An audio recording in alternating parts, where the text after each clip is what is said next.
Hello students, very good morning and welcome to online तैयारी। Welcome to the session of Hindi current affairs.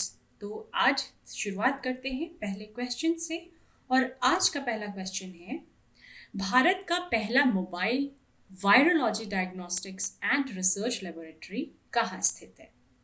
तो इसका सही जवाब है ए ऑप्शन यानी कि हैदराबाद। तो ये लेबोरेटरी कहाँ स्थित है? हैदराबाद में।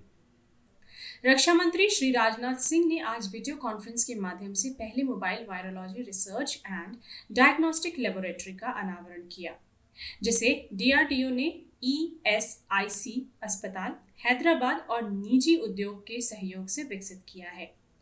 ये प्रयोगशाला एक जैव सुरक्षा स्तर 3 प्रयोगशाला है, जिसको डीआरडीओ द्वारा 2 सप्ताह से भी कम समय में विकसित किया गया है और इस परीक्षण सुविधा से एक दिन में 1000 से ज्यादा नमूनों का परीक्षण किया जा सकता है और भविष्य में इसे बढ़ाया भी जा सकता है। प्रयोगशाला में ड्रग ट्रायल करने और कोरोना वायरस पर रिसर्च करने की सुविधा भी है। प्रयोगशाला को भविष्य में देश में कहीं भी ले जाया जा सकता है। आगे बढ़ते हैं नेक्स्ट क्वेश्चन की ओर।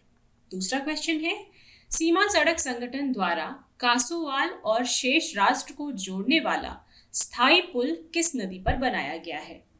तो इसका सही जवाब है बी ऑप्शन यानी कि रावी नदी। सीमा सड़क संगठन बीआरओ ने देश के बाकी हिस्सों से पंजाब के कासोवाल एनक्लेव को जोड़ने के लिए रावी नदी पर निर्धारित समय से काफी पहले एक नए स्थायी पुल का निर्माण करते हुए इसे उपयोग के लिए इसे 22 अप्रैल 2020 को खोल दिया है। 484 मीटर के इस पुल का निर्माण प्रोजेक्ट चेतक के 49 सीमा सड़क कार्यबल के 141 ड्रेन मेंटेनेंस काय के द्वारा किया गया है। ये पुल ए क्लास 70 स्थायी पुल है जो एनक्लेव को ऑल वेदर कनेक्टिविटी प्रदान करता है। नेक्स्ट आगे बढ़ते हैं तीसरे क्वेश्चन की ओर। तीसरा क्वेश्चन है, औषधीय उपयोग के लिए भांग को वैध बनाने वाला पहला अरब देश कौन सा है? और इसका सही जवाब है डी ऑप्शन लेबनान। औषधियों और औद्योगिक उद्देश्यों के लिए भांग की खेती को वैध बनाने के लिए लेबनान ऐसा पहला देश बन गया है। इससे पहले लेबनान में भांग की खेती करना अवैध था। ये खेती लेबनानी की अर्थव्यवस्था के लिए संभावित आकर्षक निर्यात भी है, क्योंकि लेबनान इस समय वित्तीय संकट से जूझ रहा है, जिसे विदेशी मुद्रा जुटाने की सख्त जरूरत है। मोरक्को और अफगानिस्तान के बाद भांग की आपूर्ति के मामले में भी लेबनान तीसरा सबसे बड़ा देश है। नेक्स्ट क्वेश्चन नंबर 4 की ओर बढ़ते हैं। कौन सी भारतीय कंपनी इजराइल को अपना पहला पूर्ण डिजिटल बैंक बनाने में मदद करेगी? और फोर्थ का सही उत्तर है ए ऑप्शन यानी कि टीसीएस।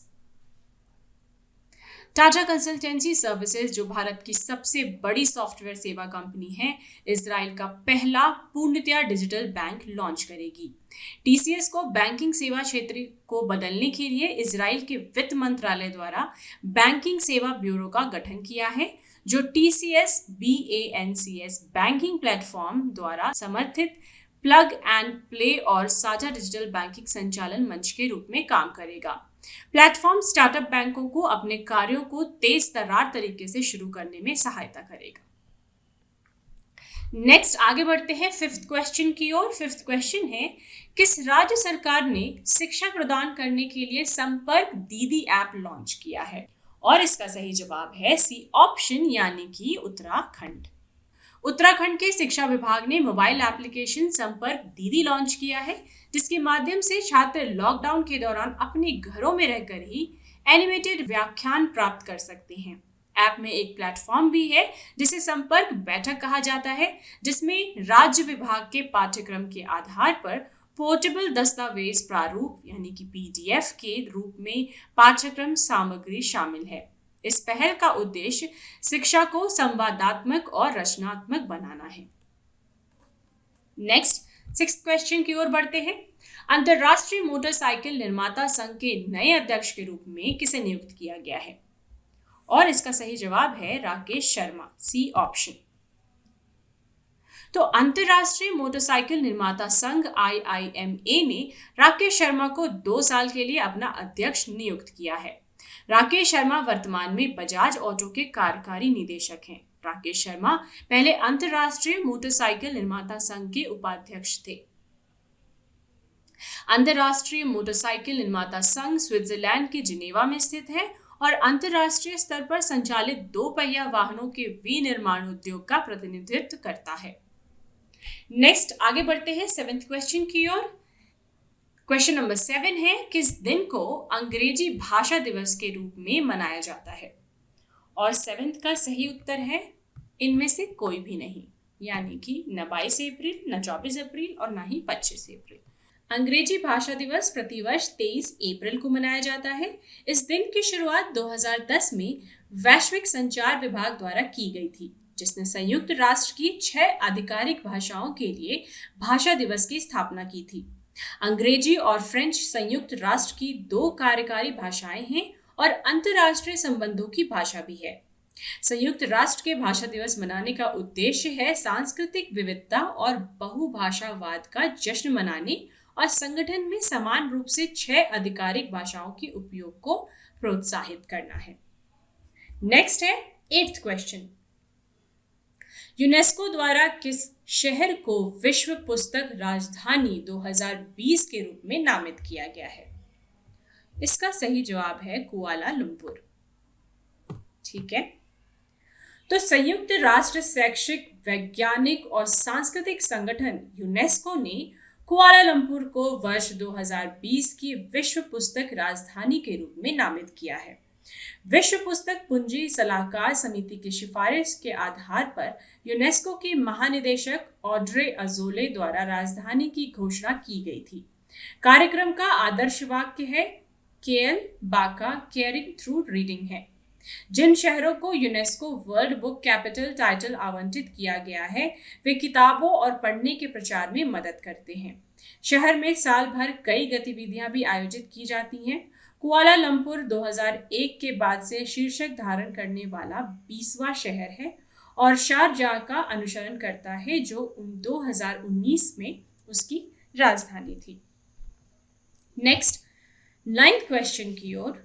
9th क्वेश्चन है, G20 कृषि मंत्री बैठक में किस मंत्री ने भारत का प्रतिनिधित्व किया है? और इसका सही जवाब है बी ऑप्शन, नरेंद्र सिंह तोमर। केंद्रीय कृषि मंत्री नरेंद्र सिंह तोमर ने G20 कृषि मंत्री बैठक में भारत का प्रतिनिधित्व किया, जिसकी अध्यक्षता सऊदी अरब ने 21 अप्रैल 2020 को वीडियो कॉन्फ्रेंसिंग के माध्यम से की। सम्मेलन के दौरान दुनिया भर में खाद्य सुरक्षा और पोषण की सुरक्षा के लिए खाद्य और कृषि वस्तुओं की आपूर्ति में निरंतरता सुनिश्चित करने का निर्णय लिया गया। G20 के कृषि बाजार सूचना प्रणाली विभिन्न राष्ट्रों द्वारा ली गई नीतिगत प्रतिक्रियाओं के समन्वय में मदद करेगी और स्वैच्छिक वित्तीय सहायता के लिए कहा गया है इसे। नेक्स्ट आगे बढ़ते हैं 10th क्वेश्चन की ओर। 10th क्वेश्चन है, किस राज्य केंद्र शासित प्रदेशों के कानूनी प्राधिकरण ने वरिष्ठ नागरिकों की सेवा शुरू की है? और इसका सही जवाब है डी ऑप्शन, यानी कि उपरोक्त में से कोई भी नहीं। जम्मू और कश्मीर राज्य कानूनी सेवा प्राधिकरण ने न्यायिक गीता मित्तल, संरक्षक इन चीफ और न्यायमूर्ति राजेश बिंदल, राज्य कानूनी सेवा प्राधिकरण के कार्यकारी अध्यक्ष के मार्गदर्शन में सेवा से वरिष्ठ नागरिकों की पहल के तहत एक हेल्पलाइन शुरू की है। इस हेल्पलाइन को शुरू करने का उद्देश्य उन वरिष्ठ नागरिकों की मदद करना है। इस हेल्पलाइन को शुरू करने का उद्देश्य उन वरिष्ठ नागरिकों की मदद करना और सुविधा प्रदान करना है जो अकेले रहते हैं और संकट की इस घड़ी में दवा, किराने का सामान और अन्य आवश्यक चीजें प्राप्त करने में असमर्थ हैं। जम्मू कश्मीर और लद्दाख के केंद्र शासित प्रदेशों में संपर्क करने वाले नोडल अधिकारियों के हेल्पलाइन नंबर घोषित किए गए हैं।